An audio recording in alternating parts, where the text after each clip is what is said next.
gains qu'on a fait, ça a été justement la création des GMF et des cliniques réseau.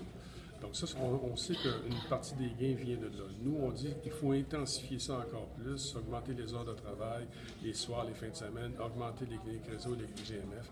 Et on sait que ça va continuer à s'ajouter à l'impact qu'on a déjà eu. Donc, ce qui est particulier, c'est qu'on s'est aperçu que ces gains-là se sont faits sur la population de 64 ans et moins.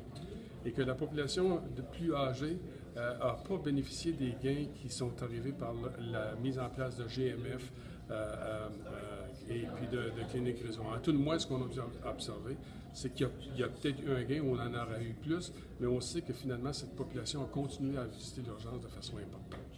OK. Et dans les recommandations que vous donniez, il y avait entre autres aussi la première ligne, où on sait que c'est problématique, mais vous mettiez également l'accent sur le soutien de la deuxième ligne. Est-ce que vous pouvez revenir un peu là-dessus? Oui, on a parlé beaucoup dans nos recommandations du spécialiste répondant.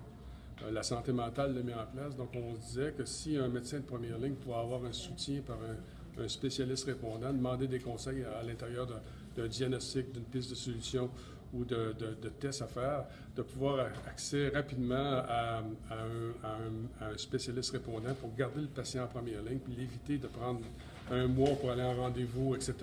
Nous, on a suggéré d'avoir un spécialiste répondant dans toutes les disciplines. Santé mentale l'a mis en place avec passablement de succès. Donc, c'est un des éléments qu'on avait suggéré à l'époque pour soutenir la première ligne. Vos recommandations, depuis 2009, vous en avez fait beaucoup. Il n'y en a pas tant que ça qui ont été prises en compte. Donc, à votre avis, qu'est-ce qu'il faut faire pour qu'on vous écoute un peu plus? Écoutez, on comprend qu'un commissaire à la santé au bien-être qui fait des recommandations, fait des recommandations dans un contexte où il y a énormément de pression. Exemple, pour parler que des médecins, un médecin entend les recommandations du commissaire, mais lui, au quotidien, il doit traiter des patients. Donc, c'est sûr que ces recommandations-là, ça prend du temps à les mettre en place pour toutes sortes de raisons, que ce soit des pressions politiques, administratives ou simplement le besoin de servir la clientèle.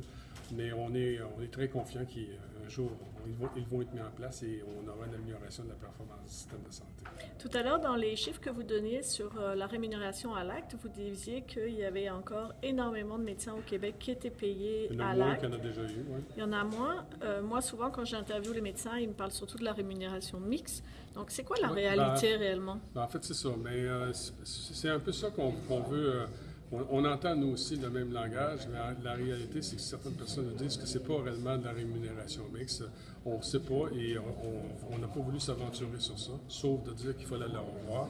Et c'est pour ça qu'on a un projet de recherche avec un fonds de recherche du Québec pour être capable de faire une réelle analyse au Québec un projet de recherche indépendant de pression politique, administrative, syndicale, du commissaire ou quelqu'un d'autre ministériel.